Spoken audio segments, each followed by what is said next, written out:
Uniondole majivuno, komesha kiburi.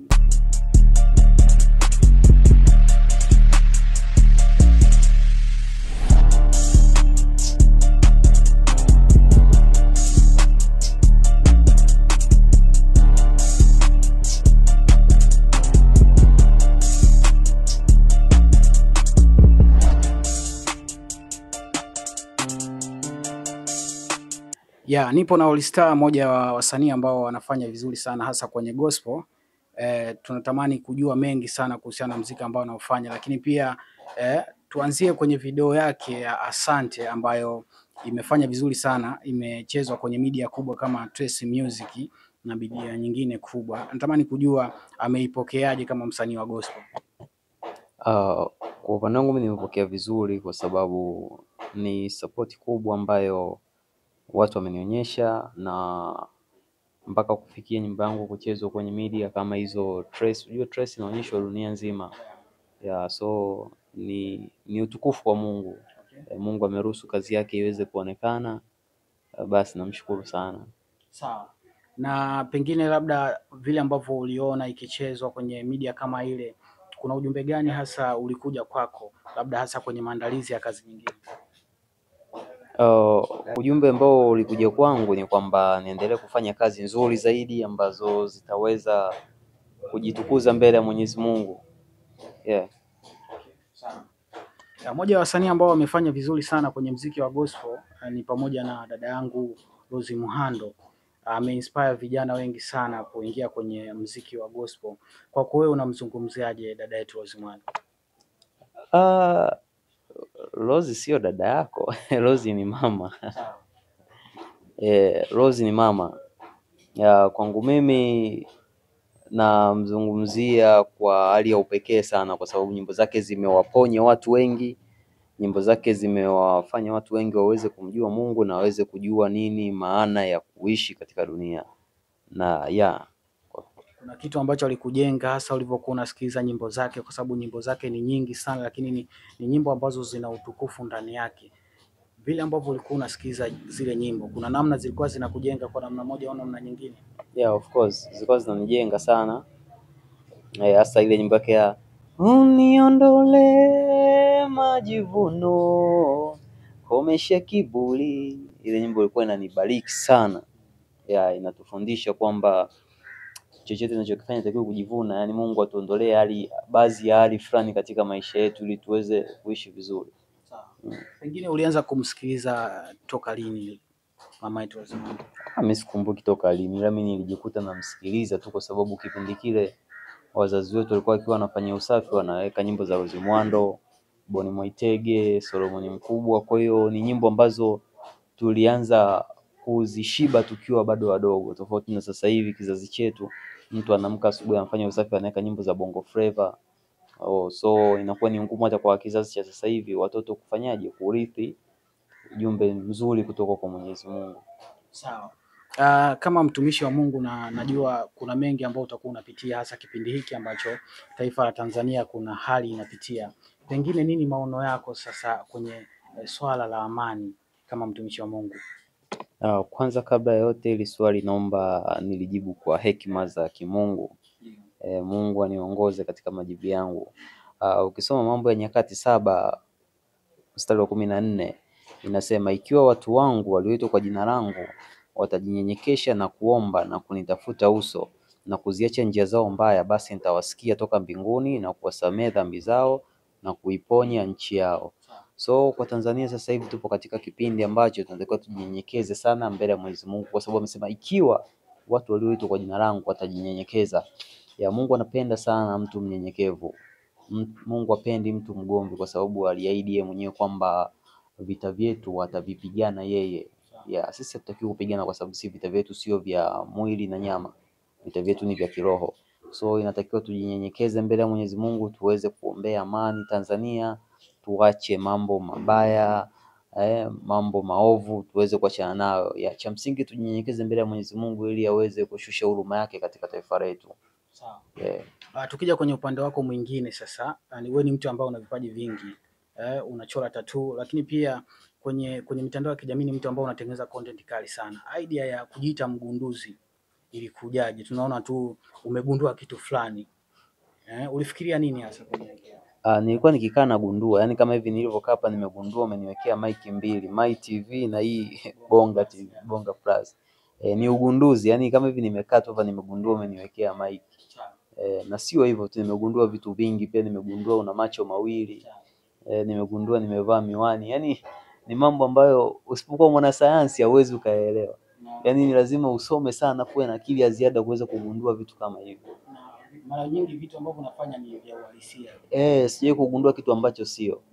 Na natarajia yani ikiwezekana mwaka huu niweze kuchukua tuzo ya ugunduzi bora duniani, kwa sababu mimi ndio mgunduzi wa kwanza naogundua vitu vile vyenyewe. Sawa.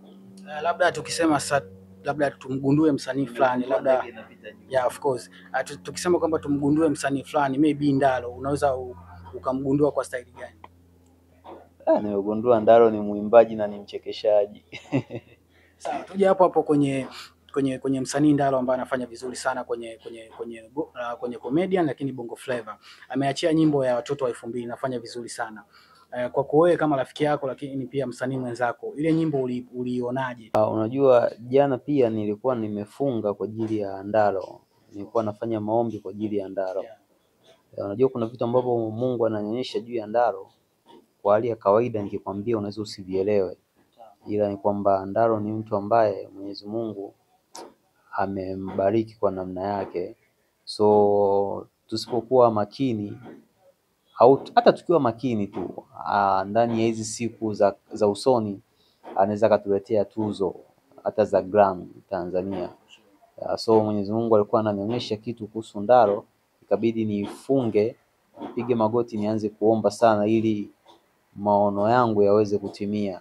Kuna kitu nilikiona. Niliona Ndaro amesimama juu ya mlima. Umeona, amesimama juu ya mlima na watu wapo chini wote wanamwangalia. Nikajaribu kutafakari, nikamwambia Mwenyezi Mungu, naomba nifungulie zaidi hii ndoto, haya maono niweze nionyeshe vizuri. Sisi tulikuwa tunamwangalia kwa kule juu. Lakini bado naendelea kumwomba Mwenyezi Mungu aweze kunifungulia vizuri, ila na imani kabisa Ndaro ameitwa na Mwenyezi Mungu, na kama itampendeza aweze kunitafuta niweze kumfanyia maombi, na kama atapenda zaidi aanze kuimba hata gospel, amuimbie Mungu ili Mungu aweze kumuinua zaidi. Okay, sawa. Lakini kuna kitu nataka nijue kuhusiana na watu wawili. Kuna Ndaro lakini pia kuna Cox dawa yao. Wote wanaimba vizuri, lakini yupi ambaye unamuona kidogo yuko vizuri?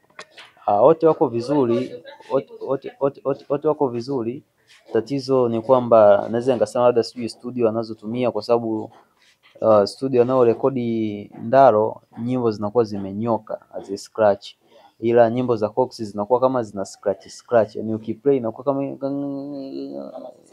kama ina kigugumizi, yani inakuwa ni hivyo, ila wote wanaimba vizuri.